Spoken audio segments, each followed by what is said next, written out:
Théorie de l'espoir incarnée. Il y a des moments où l'on perd foi en l'humain, où la déception, la violence du monde ou l'indifférence des autres nous coupent l'élan. Tout semble s'effondrer, et même les gestes les plus simples, une main tendue, un mot sincère, deviennent rares, presque irréels. Dans ces silences lourds, il ne reste parfois plus rien à quoi se raccrocher. Alors nous nous raccrochons à ce que nous pouvons. Quand cet espoir s'efface, c'est notre regard sur le monde qui vacille, et avec lui, notre manière d'y être. Ces tristesses, ces mots, avant qu'ils ne soient éventuellement transformés, disent quelque chose de nous. Parmi toutes les manières d'y faire face, il en existe une qui permette de ne plus continuer à passer à côté du monde que nous disons ou avons dit vouloir. C'est à travers cet angle transformateur que j'explorerai la dimension de la confiance en l'humain. Ce n'est pas de la philosophie abstraite, ni un idéal à incarner. C'est une approche profondément pragmatique qui va suivre. Comment peut se déployer la foi en l'humain, notamment lorsque nous pousse à ne plus y croire? Chapitre 1. Quand l'espoir vacille. 1.1. Qu'est-ce que l'espoir? L'espoir est un mouvement de l'être vers un possible avenir. Ce n'est ni qu'un simple souhait ou anticipation, mais une disposition intérieure qui nous met en relation active avec l'avenir. Il est la conviction intime, souvent ténue mais tenace, que quelque chose qui n'est pas encore peut advenir, et que notre existence peut s'en trouver orientée, améliorée. Plus qu'un sentiment, l'espoir caractérise une force d'orientation. Il cristallise nos perceptions, éclaire nos décisions, et nous permet de maintenir un cap même lorsque le chemin est obscur. Il est le souffle qui anime la persévérance, la lucidité qui refuse la résignation, et parfois la fragile certitude qui nous empêche de sombrer. De manière plus rigoureuse, l'espoir n'est pas extérieur à nous, mais notre manière de nommer une croyance qui serait fragilisée, comme sur le point de rompre, ou alors il serait une croyance qui tente en vain d'exister en nous. Il est aussi la preuve silencieuse que notre esprit n'est jamais entièrement prisonnier du présent. Si l'espoir peut prendre diverses formes, matérielles, relationnelles, existentielles, elles convergent toutes vers une même source. Derrière l'espoir d'une réussite, d'une rencontre ou d'une quête de sens, se profile une conviction plus fondamentale. La croyance que cet avenir pourra être habité, partagé et rendu possible par d'autres. En ce sens, je crois que la plupart des formes d'espoir trouvent leur origine ou leur condition même d'existence dans l'espoir en l'humanité. 1.2. L'espoir en l'humanité, le socle fondamental. En effet, parmi toutes les formes que peut revêtir cet élan, l'espoir en l'humanité se distingue par son caractère fondamental. Par humanité, j'entends désigner à la fois l'ensemble des êtres humains considérés comme un tout et la disposition à la bonté et à la bienveillance envers ses semblables. C'est cette double dimension, celle des humains comme groupe et celle des qualités qu'ils peuvent manifester, qui fondent la portée de l'espoir que nous plaçons en eux. Ainsi, l'espoir en l'humanité n'est pas un espoir parmi d'autres. Il est la condition de possibilité qui donne son sens et sa viabilité à tous les autres. La confiance est l'une des forces les plus puissantes qui structurent la vie humaine. Elle agit souvent de manière invisible, mais une grande partie de ce qui compose nos sociétés repose sur elle. Les échanges économiques, l'argent, les contrats, les projets collectifs, les institutions, les engagements, la parole donnée, les savoirs, les histoires. Tout cela suppose une confiance minimale entre les individus. Sans cette base, rien ne tient durablement. La confiance ne rend pas seulement les échanges possibles, elle donne aussi du sens à l'expérience de vie. Une grande partie de ce que nous vivons, cherchons ou construisons prend sa valeur dans la reconnaissance, le lien, la coopération et la participation à quelque chose de plus large que nous. Le tissu social n'est pas seulement un cadre d'organisation. Il est aussi un générateur de sens, de réalité partagée.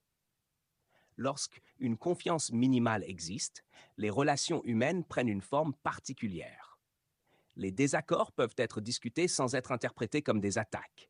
Les erreurs peuvent être comprises comme des imperfections plutôt que comme des intentions hostiles. Et les échanges restent possibles même lorsque les positions divergent. La confiance transforme profondément la manière dont nous lisons le monde social, dont nous rencontrons les autres et dont nous nous situons à l'intérieur d'un groupe humain. Perdre foi en l'humanité, c'est voir se dissiper la conviction en la capacité des êtres humains à manifester de la compassion, de la générosité, de la solidarité, de la fiabilité et du respect, par exemple. Cette perte de foi ne signifie pas croire que tous les humains sont mauvais, même si elle s'exprime souvent ainsi dans le langage courant. Elle signifie plutôt douter que ces qualités, ce cœur sensible de l'humanité, cette conscience du lien qui nous pousse à l'entraide, à la dignité partagée et à la reconnaissance mutuelle, soient assez solides, assez répandues ou assez puissantes pour fonder notre confiance et orienter notre avenir commun. Croire en l'humanité est d'abord un acte intérieur. Pourtant, dans sa forme initiale, souvent naïve et invisible, une fois ces dynamiques humaines intériorisées comme une constante des êtres, cette croyance peut naturellement s'accompagner, presque inévitablement, d'une logique, d'une attente, d'une évidence. Celle de voir cette conviction se répéter et être constamment renforcée par le monde extérieur. Elle peut aussi nous avoir placés, en amont, dans une posture de juge ou d'observateur, tournée vers les autres et leurs actions. C'est précisément lorsque cette attente implicite, qu'elle prenne la forme d'une demande, d'une colère, d'un rejet ou d'une simple tristesse, se retrouve heurtée, rejetée, fragilisée par les faits bruts de la vie, que notre posture peut glisser si tant elle n'a pas toujours été ainsi. Le regard qui observait, plein d'une confiance acquise et invisible, se met à scruter avec amertume et désillusion. Nous pouvons alors entrer dans ce que j'appelle le cycle de l'espoir projeté.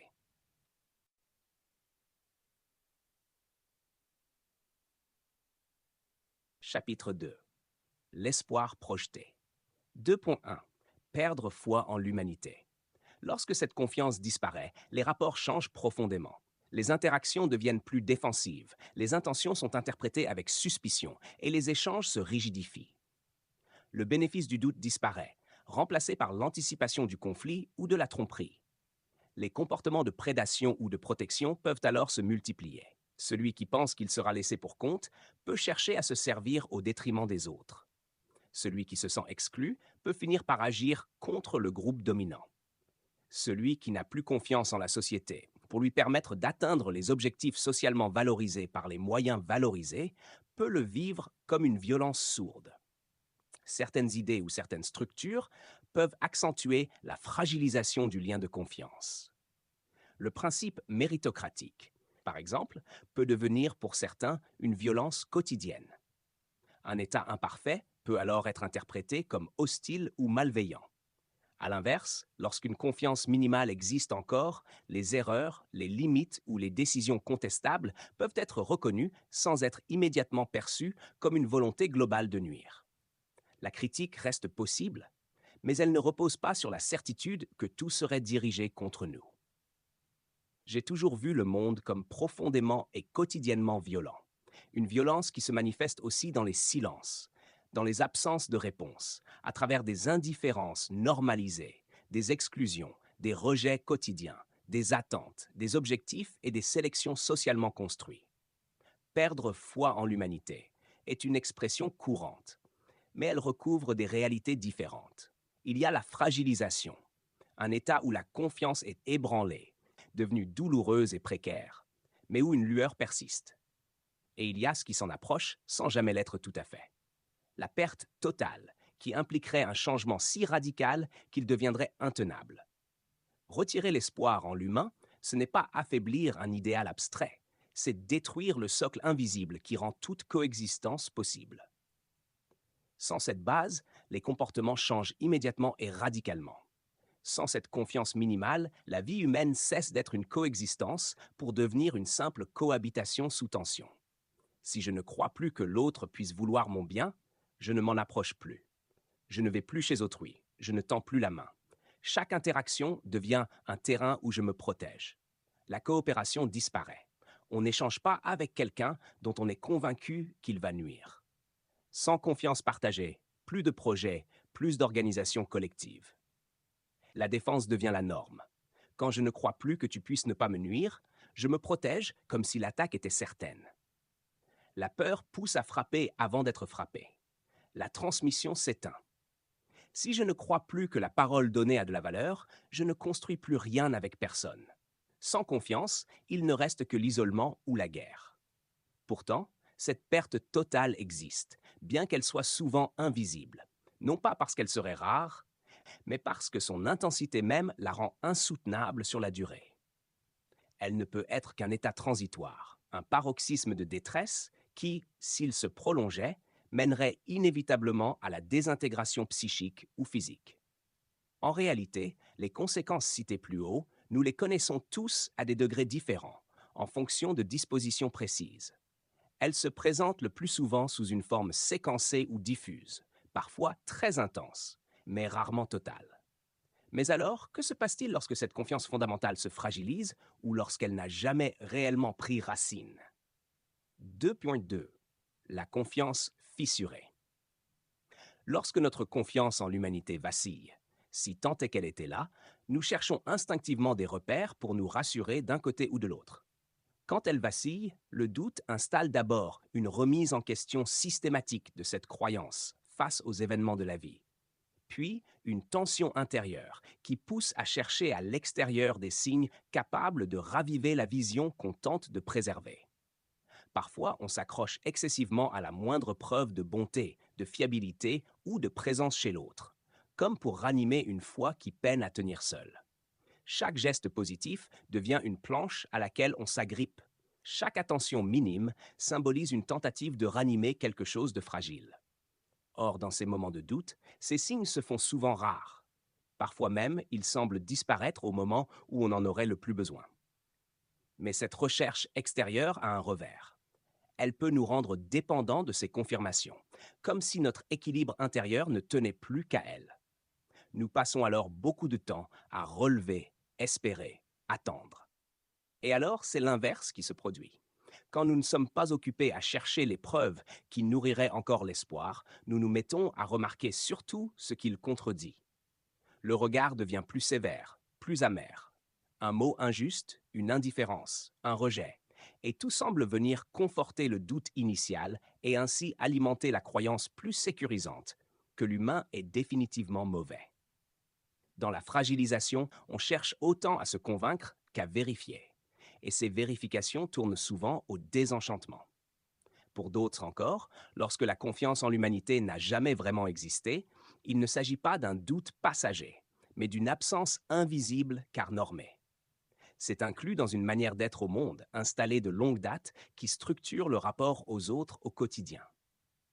Cette posture n'est pas toujours, selon moi, perçue pour ce qu'elle est. Lorsqu'elle naît d'une confiance quasiment absente, elle est souvent incompréhensible vue de l'extérieur et se ressent comme un décalage important de l'intérieur, si invisible. Quand elle vacille, on alterne entre espérer des preuves et observer les déceptions, suspendues à ce que le monde nous renvoie pour savoir quoi croire. 2.3. Interrompre le cycle. La fragilisation ou l'absence de confiance en l'humanité marque silencieusement notre rapport au monde. Lorsque l'espoir est projeté à l'extérieur, il devient conditionnel. Il repose sur la réaction d'autrui, sur ce que le monde nous renvoie. Dès le départ, ou de manière progressive, nous plaçons une part de notre légitimité dans ces réponses extérieures. Nous attendons un retour, une sorte de compensation qui viendrait valider ce que nous portons encore en nous. Cette attente, souvent inconsciente, conditionne notre manière d'agir et de percevoir. Elle installe une dépendance subtile. Chaque geste devient une transaction silencieuse, chaque attente un fardeau supplémentaire. On peut l'observer dans des situations très simples. Imagine une grande place, remplie de monde. La musique joue, mais personne ne danse. Chacun attend que quelqu'un d'autre ose, que l'élan vienne de l'extérieur. On guette un signe, une impulsion, une preuve que c'est possible. Mais comme tout le monde attend, rien ne bouge. L'atmosphère se fige, et cette inertie devient elle-même une confirmation silencieuse. Il n'y a rien à espérer ici. Cette logique n'est pas spectaculaire, elle est insidieuse. Plus on attend des confirmations extérieures, plus la frustration s'installe lorsqu'elles ne viennent pas. Cette frustration renforce à son tour le doute ou le désenchantement, et le regard devient de plus en plus sélectif, repérant surtout ce qui contredit plutôt que ce qui nourrit. C'est ainsi que s'enracine peu à peu ce cycle vicieux. Doute, attente, déception, frustration, renforcement du doute. Quand l'espoir en l'humain s'éteint, C'est tout notre rapport au monde qui vacille. Ce n'est pas une simple déception, mais une fissure intérieure qui s'étend à tous les aspects de la vie. Je l'ai vécu personnellement. Il y a eu un moment où je ne croyais plus en les autres. La tristesse, la solitude, l'absence de partage semblaient tout engloutir. Ce que j'attendais des autres, du monde, de la bienveillance, de la profondeur, de la simplicité, de l'honnêteté, envers moi, mais également entre les gens eux-mêmes, me paraissait hors de portée, presque utopique. Ce constat ne disait pas forcément tout de moi, ni tout des autres. Il était nourri à la fois par mon regard blessé et par des comportements réellement blessants autour de moi. C'était mon regard du moment, épuisé et désenchanté. Pendant un temps, j'ai observé le monde avec une amertume profonde, persuadé qu'il était vain d'attendre quoi que ce soit des autres, et que toute tentative de connexion serait forcément décevante. Détaché du monde social, le monde apparaît toujours plus absurde. Ce qui avait auparavant toujours été, relativement, un choix, même contraint, était cette fois-ci clairement devenu un choix subi. Et pourtant, c'est dans ce désespoir qu'une révélation s'est imposée. Au point où j'en étais, quitte à me sentir encore plus déconnecté, autant que ce soit en étant pleinement moi-même. J'avais toujours été relativement moi-même, prêt à payer le prix fort. Mais je savais quelle partie précise de moi je n'avais jamais voulu exprimer dans toute sa dimension. Je me suis toujours voulu cohérent malgré mes contradictions. Alors je me suis mis face à mes propres paroles. Si c'est vraiment cela que tu loues, alors fais-le toi-même. Chapitre 3. L'espoir incarné. 3.1. L'espoir peut naître de soi. Si c'est vraiment cela que tu loues, alors fais-le toi-même. Si j'aimais réellement ces qualités, alors leur existence ne pouvait pas dépendre uniquement de ce que les autres faisaient. Ces gestes devaient pouvoir se suffire à eux-mêmes, car ils devaient déjà avoir une valeur pleine à mes yeux. L'important n'était pas de savoir si je le faisais déjà ou non. Le vrai basculement fut de comprendre que la décision d'incarner ce que j'attendais devait être prise indépendamment de ce que le monde renvoyait. J'étais honnête avec moi-même. Les actions que je voulais voir exister, ce qui avait de la valeur à mes yeux, n'engageaient que moi. Le partage, la bienveillance, la gentillesse envers les autres n'étaient pas pour moi synonymes de bonté. Je faisais simplement, comme tout un chacun, ce que j'avais envie de faire. Ce n'est pas une idée abstraite qui m'a redonné confiance en les autres, mais un acte concret, celui de devenir ce que j'espérais tant rencontrer. En le faisant exister moi-même, je devenais chaque jour le témoin que ces comportements humains existaient. C'est ainsi que l'espoir a commencé à renaître. Naturellement, petit à petit, mon regard s'est rempli de confiance. Confiance en celui qui ne savait pas encore, mais qui pourrait apprendre. Confiance en celui qui faisait souffrir sans s'en apercevoir, mais qui pourrait évoluer. Confiance en celui qui, blessé ou non, blessait, mais qui pourrait peut-être un jour trouver la paix. Confiance en la capacité des humains à reconnaître leurs torts. Confiance, au fond, en la capacité des autres à manifester les actes d'humanité que j'aimais tant voir exister. La confiance n'était pas une transaction. C'était simplement la manière légère avec laquelle je parcourais le monde. L'espoir peut naître de soi, au sens où nous le vivons et le racontons. Cela ne signifie pas qu'il résistera à tout, ni qu'il durera face aux faits bruts de la vie et à notre caractère mouvant. Mais il peut exister comme un feu intérieur qui ne dépend pas entièrement des circonstances extérieures. Il se manifeste parfois comme une forme de persistance. Faire exister, malgré tout, ce que l'on espère à un moment donné. Il ne s'agit pas d'attendre que le monde s'accorde pour y croire, mais de laisser émerger en soi la source même de cette espérance. L'espoir prend racine dans notre capacité à nous reconnecter à ce que nous désirons voir vivre. Ce n'est pas parce que le monde va mal que l'espoir disparaît. Ce n'est pas parce que le monde va bien que l'espoir apparaît. Il ne se déclenche pas uniquement en réaction à ce qui se passe dehors. Il est une posture intime, une harmonie intérieure, une direction personnelle et profonde. Celle qui consiste à se reconnecter à ce que l'on veut voir exister, en s'ancrant dans ce qui nous inspire et nous motive, sans attendre de validation extérieure. C'est devenir un point d'origine, plutôt qu'un maillon réactif. Incarner ce qu'on aimerait voir n'est pas une posture héroïque ou morale. Ce n'est ni une ligne de conduite à suivre, ni une stratégie pour transformer le monde ou influencer les autres. Ces propos ne signifient pas si tu veux que les autres soient bienveillants, sois bienveillant. Ou si tu veux que le monde change, commence par toi.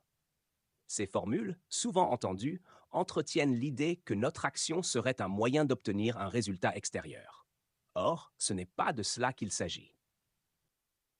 Incarner ce que l'on aimerait voir, c'est avant tout une cohérence intérieure. Une cohérence simple entre ce que l'on veut voir exister dans le monde, ce que l'on peut faire exister, et ainsi ce que l'on vit. Il ne s'agit pas de provoquer une imitation ou de donner une leçon. Qu'elle soit vue, reconnue ou ignorée, elle existe. Et elle suffit à prouver que ce que nous espérions est bien réel, au moins à travers nous. De cette posture découle naturellement une forme d'action particulière, le désintéressement. Quand l'espoir naît de soi, il n'a pas besoin d'être approuvé par l'extérieur pour exister. Le bienfait qui en découle n'est plus lié à une transaction, mais à une expression. Elle est inconditionnelle.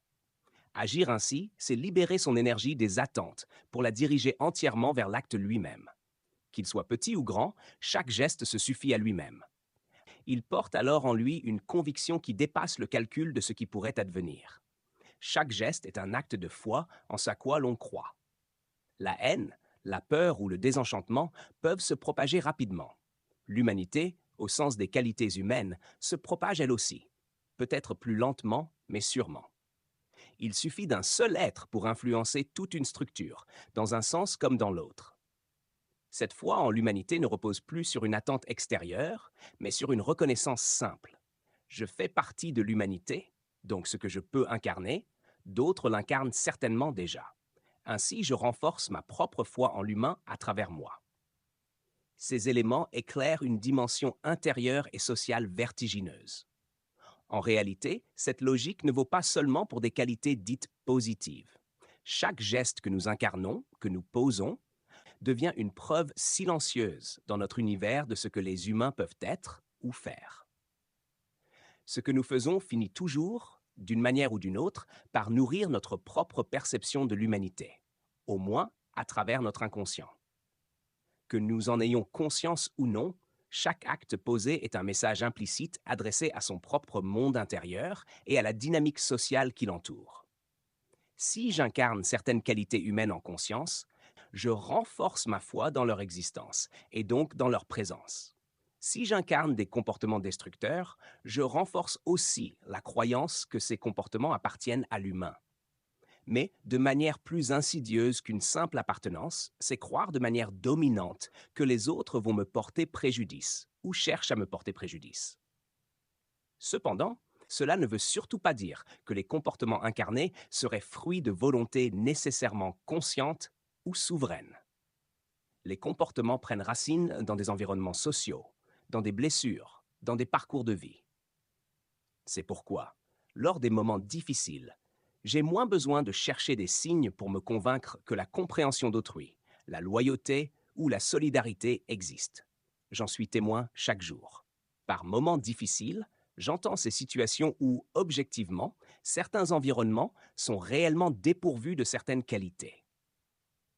Un environnement peut nous faire douter de leur existence même et nous pousser subtilement à nous y conformer. Il peut également empêcher cette confiance en l'humain d'émerger ou encore la détruire de manière définitive. Lorsqu'un geste blessant ou une fermeture se présente, je peux le vivre sans remettre en cause ma foi, au gré des comportements extérieurs. Elle s'ancre dans une confiance plus simple et plus tranquille. Ce que je cherche existe, je le vois, je le vis. À l'inverse, conditionner cette foi à des preuves extérieures revient à incarner précisément ce que l'on redoute, la disparition de l'humanité, au sens de ses qualités. Si tout repose sur des conditions, alors l'espoir devient une transaction, et non plus une force indépendante des facteurs immédiats. Nous cessons de l'expérimenter directement, ainsi nous ne pouvons en témoigner. C'est ainsi que notre monde intérieur se transforme. Tout n'a pas forcément besoin de changer à l'extérieur pour que l'espoir prenne corps et que nous puissions pleinement habiter notre vie. En choisissant d'incarner certaines choses, nous modifions aussi, parfois subtilement, parfois en profondeur, notre manière d'habiter le monde extérieur, d'y interagir et surtout de se vivre. 3 par 2. L'illumination par l'action. Il existe une chose que l'on ne comprend souvent qu'après l'avoir vécue. Incarner ce que l'on voudrait voir dans notre univers ne nous permet pas seulement d'y apporter ce qui semble manquer. Cela nous ouvre aussi les yeux sur tout ce qui existait déjà, mais que nous n'étions pas en capacité de voir. Joséphine, une jeune femme d'une trentaine d'années, avait longtemps vécu dans le désespoir. Accablée par les épreuves, elle avait perdu foi en l'humain. Assise sur le palier de son immeuble, les journées s'écoulaient entre pleurs et cris. Les voisins passaient, chuchotaient, détournaient le regard. Elle se sentait observée, jugée, abandonnée. Même sa voisine, autrefois proche, lui semblait désormais distante et froide. Des années plus tard, après un long et lent cheminement, Joséphine avait cessé d'attendre la compassion des autres. Elle avait choisi de l'incarner. Elle tendait la main, offrait son écoute, posait des gestes de bienveillance sans attendre de retour. Et c'est dans cette nouvelle posture qu'un jour, un événement anodin changea encore son regard. Partie faire des courses pour une amie clouée au lit par la maladie, elle croisa dans l'ascenseur de son immeuble un voisin en détresse, ivre, le visage fermé, les yeux rougis. Lorsqu'un filet d'alcool vint tacher son manteau, elle ne broncha pas. Aucun mot, aucun jugement. Elle resta simplement là, droite, silencieuse, présente. Et dans ce silence, quelque chose bascula. Elle se revit des années plus tôt, criant sur son palier. Elle repensa à cette voisine qu'elle avait crue indifférente, et comprit soudain. Peut-être que ce silence, ce regard non intrusif, avait été une manière possible d'être bienveillante. Peut-être que, derrière ce qu'elle avait interprété comme de la distance, se trouvait une bienveillance discrète qu'elle n'avait pas su ou pas pu entrevoir. Parfois, nos propres douleurs nous rendent aveugles. Nous exigeons des signes qui existent peut-être déjà, mais que notre regard blessé ne perçoit plus. En décidant d'incarner ces qualités, nous en devenons les premiers témoins, et nous apprenons à les reconnaître là où nous pensions qu'elles étaient définitivement absentes. L'espoir incarné n'est ni une injonction à changer le monde, ni une posture à adopter. C'est un angle de lecture sur l'une des dynamiques premières qui traversent l'homme, l'espoir, la foi, la confiance en l'humanité. La confiance est une énergie fondatrice. Elle colore l'expérience en de nombreuses dimensions et de manière considérable. Beaucoup vivent dans la confiance, sans le formuler ainsi. Mais selon l'environnement dans lequel on grandit, ou selon les épreuves traversées, on peut ne jamais avoir rencontré cette confiance en l'humanité, ou l'avoir perdue en chemin. Pourtant, si ce à quoi nous sommes sensibles existe en nous, il n'y a pas de raison que cela n'existe pas ailleurs. Peut-être que ces qualités sont simplement présentes dans des espaces que nous n'avons pas encore croisés, ou que notre état actuel ne nous permet plus de voir ou pas de voir. Et peut-être aussi que ce que nous voulons tant voir du monde et des autres, il n'y a que nous qui puissions et devions nous l'offrir. C'est ainsi que nous participons tous, d'une manière ou d'une autre, à la dynamique sociale.